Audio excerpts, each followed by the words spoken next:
आज आपण special adventure मुंदलवाडचा धबधबा वॉटरफॉल बघायला चाललोय। खूप जबरदस्त मुसळधार पाऊस चालू आहे आणि त्यामध्ये धबधब्याची मजा जी आहे बघण्याची, कारण उंचावर आहे म्हणून आम्ही तिथून बघणार आहे का धबधबा कसा दिसणार आहे ते। तर तुम्ही व्हिडिओमध्ये बनवून राहा, तुम्हाला दाखवतो मी पुढे। चला मग सुरू करूया आजचा पावसाळी व्लॉग।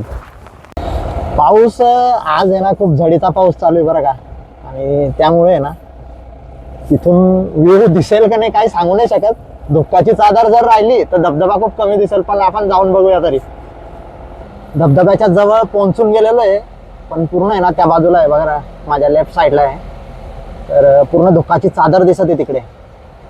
तिकडे आपल्याला आहे ना गाडी इकडे लावूनच पाय जावं लागेल बघायला। तर फायनली ना आपण इथे गाडी आहे ना लावून दिलेली आहे। मी आणि जॉय आलेलो आहे दोघं शूट करायला, त्याला घेऊन आलो मी शूट करायला। इथे गाडी लावलेली आहे आणि तुम्हाला दाखवतो मी रस्ता इथून पुढे कसं पाय जायचं ते। तर सरळ जो आहे ना मुंदलवडवरून सुरवाणी ह्या ठिकाणी जातो रोड, आणि इथून जो आहे हा मुंदलवड जमाना असली रोड आहे। तर लोकेशन जे आहे ना इथून मुंदलवडवरून असलीवरून सुरवाणी दडगाव साईडला जाताना लेफ्ट साईडला आहे, आणि त्या साईडने येताना राईट साईडला आहे। तर ह्या साईडला असं काही लोकेशन बघायला मिळतं, इथून पायवाट आहे। तर जाऊ आपण। उन्हाळ्यामध्ये किंवा पाऊस नसतो ना तेव्हा डायरेक्ट तिथे टू व्हीलर ही जाते, पण सध्या इथे शेती केलेली आहे पावसाळ्याची, तर त्यामुळे ना आपण तिथे गाडी घेऊन जाऊ शकत नाही। इथून पायवाट आहे, तिकडे पाणी असल्यामुळे ना आपण आता इथून आहे ना थोडंसं इथून शेतामधून रस्ता आहे, तिकडून जायचा प्रयत्न करू आपण। ॲक्च्युली ना इथे खूप जास्त पाऊस झालेला, 24 तासच्या वर झालेला पाऊस पडत आहे, आणि त्यामुळे ना इकडे पूर्ण आहे ना पाय घुसून जात आहे मध्ये जमीनमध्ये। ते उन्हाळ्यामध्ये ना इथून अशी गाडी घेऊन जात आहे, ते हिवाळ्यामध्येही जेव्हा इथलचे पिकं वगैरे काढले जातात तेव्हा। आता शेती वगैरे केली आहे त्यामुळे आपल्याला इथून गाडी घेऊन जाणं शक्य नाही, नाहीतर टू व्हीलर थेट धबधब्याजवळ जाते वरती।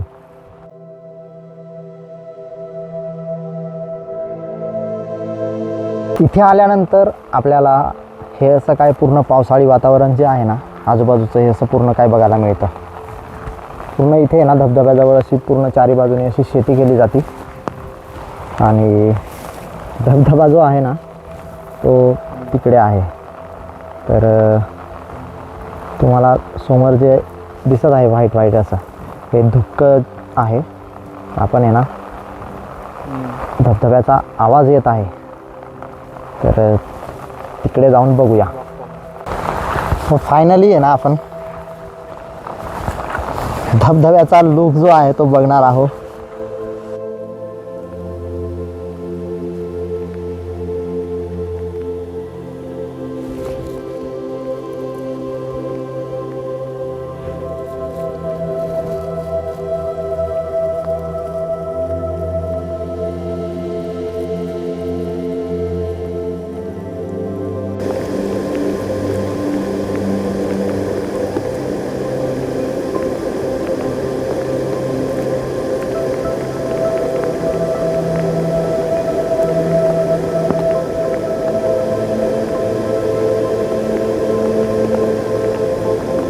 काल नदी कोरडी असल्यामुळे ना एवढा प्रवाह नाही आहे बरं का, पण काल आहे ना रात्रीतून खूप जास्त पाऊस पडल्यामुळे ना हा असा काय आपल्याला वाहता धबधबा बघायला मिळतो। नाहीतर कालपर्यंत आहे ना दिवसा पाणीच नव्हतं इथे, एका दिवसातच एवढं धबधब्याला पाणी आलेलं आहे। आणि इथून जो काय व्ह्यू दिसतो ना बघायला, तुम्ही बघू शकता, ते पूर्ण सातपुडा पर्वतरांगा। अजून त्या साईडला आहे ना अजून एक धबधबा आहे बरं का, पण तिथे जाणं आता शक्य नाही, पाय खूप लांब आहे आणि पाऊस पण चालू असल्यामुळे आपल्याला जाता येणार नाही। तर आपण आहे ना हा मुंदलवडचा धबधबा बघायला आलो होतो। जवळपास आपण आहे ना तो रोड दिसत आहे तुम्हाला, तिथून असं पाय चालत आलो, अर्धा 1 किलोमीटर आहे, जास्त नाही आहे। त्यानंतर आहे ना विशेष काळजी काय घेतली पाहिजे माहिती का, इथे ना रेलिंग वगैरे नाही बरं का, आणि माझ्या डाव्या साईडला आहे ना खूप जास्त खोल दरी आहे, आणि इथून पडण्याचे खूप जास्त चान्स आहे। जर तुमच्यासोबत लहान लेकरं वगैरे येत असतील तर विशेष काळजी घेतली पाहिजे, कारण ह्या साईडला म्हणजे पूर्ण दरी आहे धबधब्या साईडला, आणि त्यामुळे ना इकडे आपल्याला आहे ना पडण्याची जास्त शक्यता आहे, तर त्यामुळे विशेष काळजी घेतली पाहिजे, कारण इथे संरक्षण भिंत वगैरे किंवा लोखंडी कठडा वगैरे काही लावलेलं नाही. तर आपण आहे ना अजून त्या साईडला जाऊन थोडा व्ह्यू बघूया धबधब्याचा कसा दिसतो. आता पूर्ण आहे ना धुक्याची चादर पसरायला लागलेली इथे, आणि हा जो काय असा पूर्ण एरिया बघायला मिळतो ना इथे झाडी वगैरे, तर हा पूर्ण नंदुरबार फॉरेस्ट डिपार्टमेंटचा एरिया आहे. पूर्ण हिरवगार वातावरण बघायला मिळतं आपल्याला, आणि तुम्हाला आहे ना एकदम सुंदर असं हे ढग बघा कसे चालले, धुक्याची चादर कशी चालली, खूप सुंदर बघायला मिळाले आपल्याला. आणि तुम्हाला आहे ना मी एक गोष्ट सांगतो, म्हणजे ती म्हणजे ना तिथे हे दगड वगैरे दिसत आहे का तुम्हाला, थोडं झूम करून दाखवतो मी. तर हे जे दगड वगैरे दिसत आहे ना इकडे, तर तिकडे ना आम्ही हिवाळ्यात किंवा उन्हाळ्यामध्ये आहे ना येऊन आहे ना तिकडे एक पिकनिकसारखं जेवण वगैरे बनवून खात असतो बरं का. आणि तिथे इथे खाली उतरता पण येतं. तर इथे उतरण्यासाठी जो रस्ता आहे ना तो तुम्हाला मी दाखवतो. तो मेन जो पॉईंट दिसत आहे तुम्हाला, हा इथून माझा बोर्ड जो आहे एक्झॅक्ट त्याच्या समोरून जो आहे ना तिथून उतरायला आहे. आणि इथून दरीसारखं थोडं दिसत आहे ना, इथून देखील आहे. तर आता पूर्ण झाडी वाढल्यामुळे ना रस्ता दिसत नाही. आणि विशेष म्हणजे त्या साईडनी पण एक रस्ता आहे, तो पण दाखवतो तुम्हाला खाली उतरण्यासाठी, धबधब्याजवळ जाण्यासाठी. पण रिस्क असते पावसाळ्यामध्ये जास्त करून आम्ही उतरत नाही तिकडे, कारण कधीही म्हणजे पाऊस जर वरती जास्त जोरात पडला तर त्यामुळे ना इथे पूर जास्त जोरात येतो, आणि धबधब्याला पण म्हणजे पूर्ण म्हणजे पाण्याचा जोर वाढल्यामुळे ना वाहून जाण्याची दाट शक्यता असते. त्यामुळे पावसाळ्यामध्ये आम्ही पण कधी उतरलेलो नाही तिथे.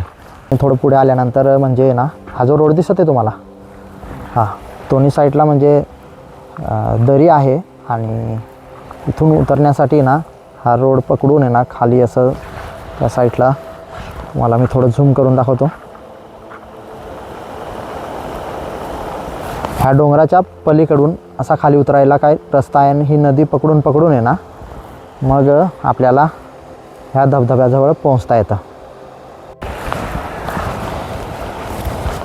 आणि ही जी नदी आहे ही ह्या नदीला जॉईंट होते. आणि ही जी नदी आहे इथे पुढे सोंद हे गाव आहे आणि मोजरा हे गाव आहे, तर तिथे ही नदी जॉईंट होते. आणि ही जी नदी आहे पूर्ण ही नर्मदा नदीला पुन्हा जाऊन मिळते. आता आमच्याकडे ना टाईम कमी असल्यामुळे त्या बाजूला जाऊ शकत नाही. पुन्हा एकदा येऊ आम्ही पावसाळा संपायच्या अगोदर, आणि त्या साईडचा जो धबधबा आहे तो पण तुम्हाला दाखवण्याचा प्रयत्न करू.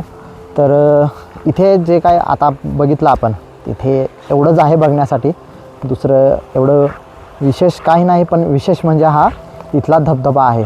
भरपूर लोकांना माहीत नाही, फक्त इथे आपल्या आजूबाजूचे गावकरी लोक आहेत त्यांनाच माहिती आहे. त्यामुळे हा व्हिडिओ बनवून म्हटलं लोकांपर्यंत पोहोचवावा. आजचा व्लॉग आहे ना आपण इथेच संपवूया. मुंदलवडचा धबधबा कसा वाटला नक्कीच कमेंट सेक्शनमध्ये सांगा. आणि व्हिडिओ आवडला असेल तर लाईक करा, आणि असेच नवीन व्हिडिओ बघण्यासाठी ना चॅनलला सबस्क्राईब करून जा. तर अजून आपण एखाद्या नवीन भन्नाट व्हिडिओमध्ये भेटूया. तोपर्यंत काळजी घ्या, मस्त राहा आणि एन्जॉय करा. धन्यवाद.